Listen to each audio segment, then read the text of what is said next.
Hi Bharat. Hi Mastan, ఎలా ఉన్నారు? బాగున్నావా? Good good. ఓకే. బేసికల్గా నేను తెలిసినట్టు అగ్రికల్చర్ సైంటిస్ట్గా వర్క్ చేస్తున్నాను కదా.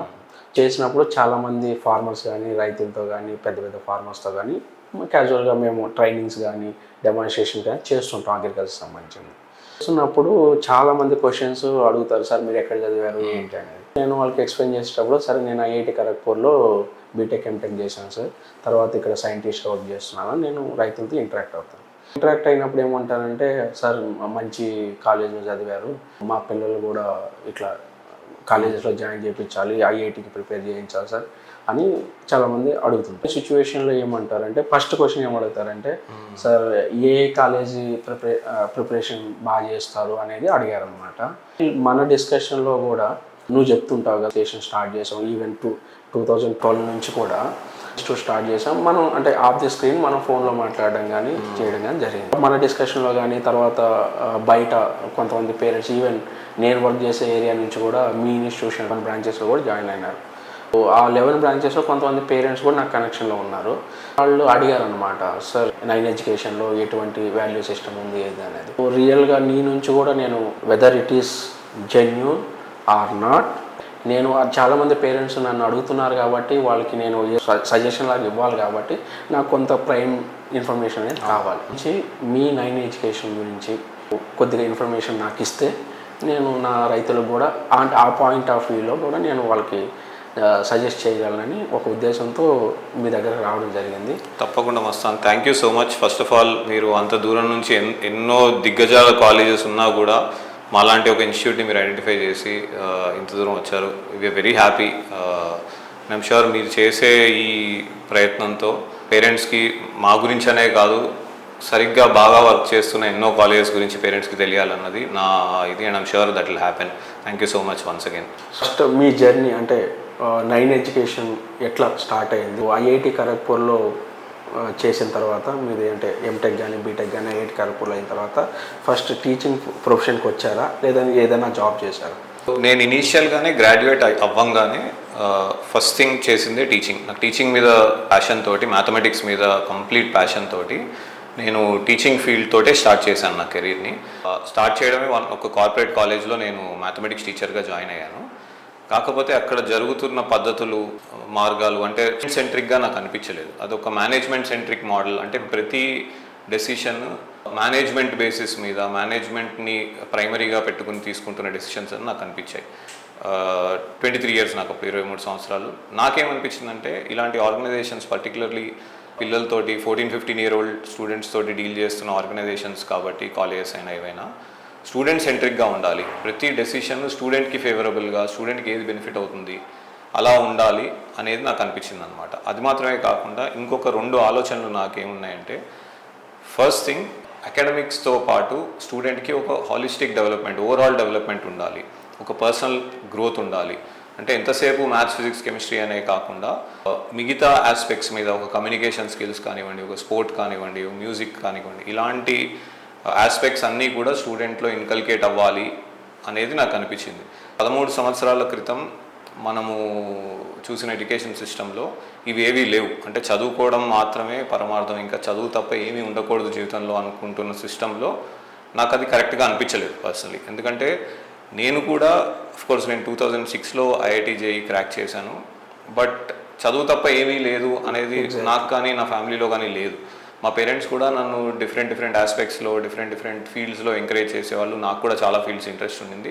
దానివల్ల పర్సనాలిటీ గ్రోత్ జరిగింది నాకు. బేసికలీ స్టూడెంట్స్ అందరిలో ఆ పర్సనాలిటీ గ్రోత్ ఉండాలి అనేది నా ఆలోచన అనమాట. అది first thing. Second thing, teaching అంటే నేను చాలా చోట్ల చెప్తుంటాను. చిన్నప్పుడు మా తెలుగు టీచర్ చెప్పింది ఏంటంటే, బ్రతకలేక బడిపంతులు అవుతారా అనేవాళ్ళు. అంటే ఇంకే ఉద్యోగం లేక, ఇంకేది చేయక ఒక టీచర్ అవుతారు అనే ఒక నానుడి మనకి చిన్నప్పటి నుంచి వింటూ వచ్చాం.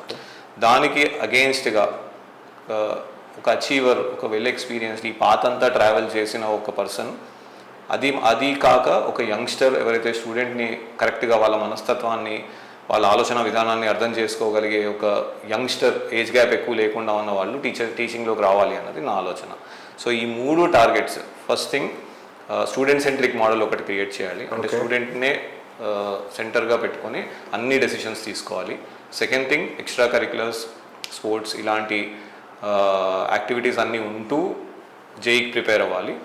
థర్డ్ థింగ్, ఒక friendly atmosphere where teacher can actually understand the student. వాళ్ళు ఏం ఆలోచిస్తున్నారు అనే ఒక థాట్ టీచర్కి కూడా రాగలగాలి.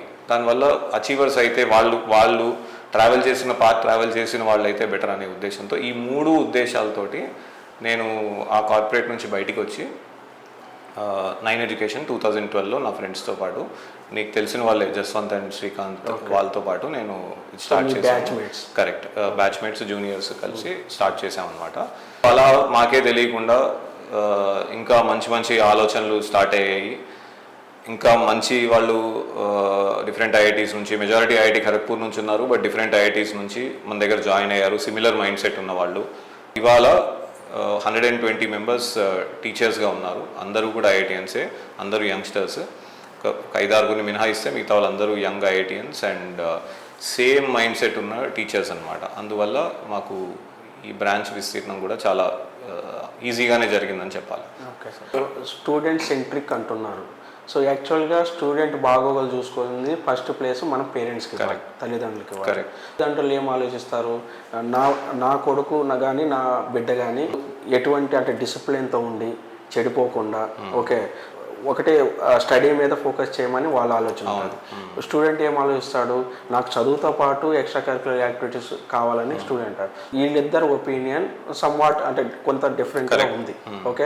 వీళ్ళిద్దరు ఒపీనియన్ని ఒక లైన్ మీద ఎట్లా తీసుకోవాలి? సో వీళ్ళిద్దరి ఒపీనియన్కి మిడ్వేలో ఉన్న ఒపీనియనే టీచర్ ఒపీనియన్. ఇప్పుడు నువ్వు అన్నట్టు స్టూడెంట్కి పేరెంట్కి ఒక రకమైన కమ్యూనికేషన్ ఉంటుంది. ఏజ్ గ్యాప్ ఉండడం వల్ల ఎవరైనా మనం అందరం కూడా మన పేరెంట్స్తో అన్నీ షేర్ చేసుకోలేము. కొన్ని విషయాలు పేరెంట్స్తో షేర్ చేసుకోలేనివి, లేదా ప్రతి 14-15 year old పిల్లలకి ఏమవుతుందంటే, ఇప్పుడు నేను చాలా 7-8 year old ఉన్నప్పుడు మా నాన్నే నాకు హీరో, ఇప్పుడు నా కొడుక్కి నేనే హీరో.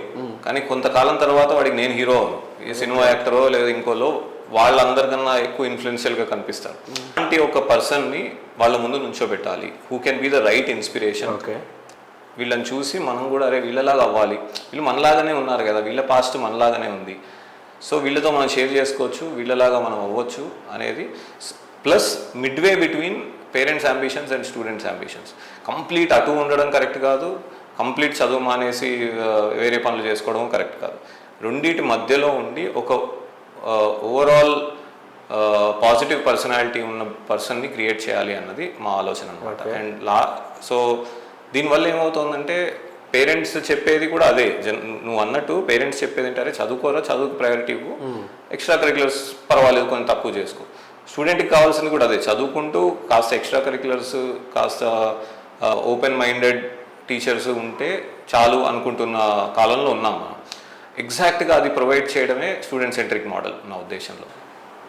ఇప్పుడు నువ్వేమంటున్నావంటే ఇటు పేరెంట్స్ ఒపీనియన్ తర్వాత మన స్టూడెంట్స్ ఒపీనియన్ తీసుకొని దాన్ని మర్జ్ చేసుకున్నట్టు, లేకపోతే మిడ్ పాయింట్ లాగా మీరు పిల్లల్ని రైట్ వేలో తీసుకెళ్దామని అంటున్నారు. తీసుకెళ్ళడానికి మీ దగ్గర ఎటువంటి ప్లాన్స్ ఉన్నాయి?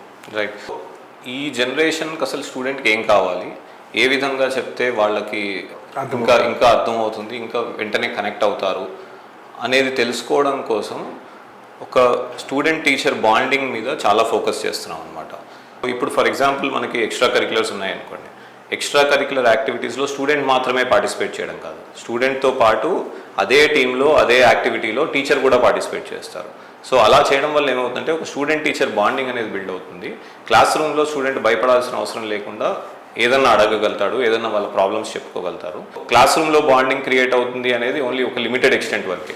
ఎక్స్ట్రా కరిక్యులర్స్లో డిఫరెంట్ యాక్టివిటీస్లో స్టూడెంట్ టీచర్ కలిసి చేసే యాక్టివిటీస్లో, టీమ్ గేమ్స్లో, టీమ్ యాక్టివిటీస్లో వాళ్ళ మధ్య బాండింగ్ క్రియేట్ అవుతుంది. బాండింగ్ క్రియేట్ అవ్వడమే కాక అదే క్లాస్ రూమ్లో కూడా రిఫ్లెక్ట్ అవుతుంది అనమాట. సో అప్పుడు వాళ్ళు ఏం ఆలోచిస్తున్నారు, సో దీనికోసం మనం ఏం చేసామంటే we have the concept of student mentorship. ప్రతి టీచర్కి కొంతమంది స్టూడెంట్స్ని వాళ్ళు హ్యాండిల్ చేయగలిగి, ఇప్పుడు 100 మంది స్టూడెంట్స్ని ఇచ్చి వీళ్ళందరూని నువ్వు పర్సనల్గా హ్యాండిల్ చేయంటే అది కుదరదు ఆబ్వియస్లీ. వాళ్ళు హ్యాండిల్ చేయగలిగినంత మంది స్టూడెంట్స్ని 10 మందిని 12 మందిని డిపెండింగ్ ఆన్ ద క్యాంపస్ పర్సనల్గా వాళ్ళకి మెంటర్స్ లాగా అలాట్ చేసి టీచర్స్ని వాళ్ళు ఎక్కడ మిస్టేక్ చేస్తున్నారు అకాడమిక్గా కానివ్వండి లేదంటే నాన్ అకాడమిక్గా యాటిట్యూడ్ పరంగా మోటివేషన్ పరంగా ఇన్స్పిరేషన్ పరంగా ఇవన్నీ కూడా ఆ టీచర్ పర్సనల్గా హ్యాండిల్ చేస్తారనమాట. సో అలా ప్రతి స్టూడెంట్కి ఒక టీచర్ మెంటర్ని అలాట్ చేయడం జరుగుతుంది. త్రూ అవుట్ 2 years వాళ్ళ మంచి చెడు వాళ్ళ పాజిటివ్స్ నెగిటివ్స్ పేరెంట్కి కూడా ఒక కమ్యూనికేషన్ లాగా ఆ టీచర్ తోటి ఏం జరుగుతుంది అనేది ఆ టీచర్తో మాట్లాడుతూ తెలుసుకోవచ్చు అనమాట. ఇది ఒక యూనిక్ కాన్సెప్ట్. ఇది మాకు ఎందుకు పాసిబుల్ అవుతుంది అంటే తక్కువ మంది పిల్లలు ఉండడం వల్ల. మీకు ఆల్రెడీ తెలిసినట్టు ఓన్లీ 40 members లోపే క్లాస్ స్ట్రెంత్ ఉంటుంది. దానివల్ల మెంటర్షిప్ పాసిబుల్ అవుతుంది, దానివల్ల ఒక పర్సనల్ అటెన్షన్ అనేది పాసిబుల్ అవుతుంది అనమాట. సో దానివల్ల మీరు ఏదైతే అడిగారో కంప్లీట్ వాళ్ళ గురించి కావాల్సిన నాలెడ్జ్ వాళ్ళకి ఏం కావాలి అనేది టీచర్కి ఇమీడియట్గా తెలుస్తుంది. అంటే ఫ్రెండ్లీ రిలేషన్తో పాటు బ్రదర్హుడ్ రిలేషన్ కూడా మీరు మెయింటైన్ చేస్తారు. సో ఆ అబ్బాయికి ఏదైనా డౌట్ ఉన్నా సరే ఏదైనా పర్సనల్ విషయాలు ఏమన్నా కూడా మీరు ఈజీగా షేర్ చేస్తారు. క్లాస్ రూమ్లో కానీ తర్వాత మన వర్క్ సెషన్స్ ఏదో మాట్లాడుతున్నారు దాంట్లో కూడా ఏంటంటే టీచర్కి మన స్టూడెంట్కి మధ్య బాండ్ని ఇంక్రీజ్ చేసి ఫ్రెండ్తో ఎట్లా మాట్లాడుతూ అట్లా మాట్లాడి డౌట్ క్లారిఫికేషన్ కూడా ఈజీగా అయిపోతుంది. అంటే టీచర్ అంటే భయపడక్కర్లేదు అన్నది నా ఒపీనియన్. వస్తాను అంటే చాలా మంది విభేదించవచ్చు, టీచర్ అంటే భయం ఉండాలి భయం పెట్టాలి అని నాతో విభేదించవచ్చు. బట్ ఇది నా పర్సనల్ ఒపీనియన్. టీచర్ అంటే భయపెట్టాల్సిన అవసరం లేదు.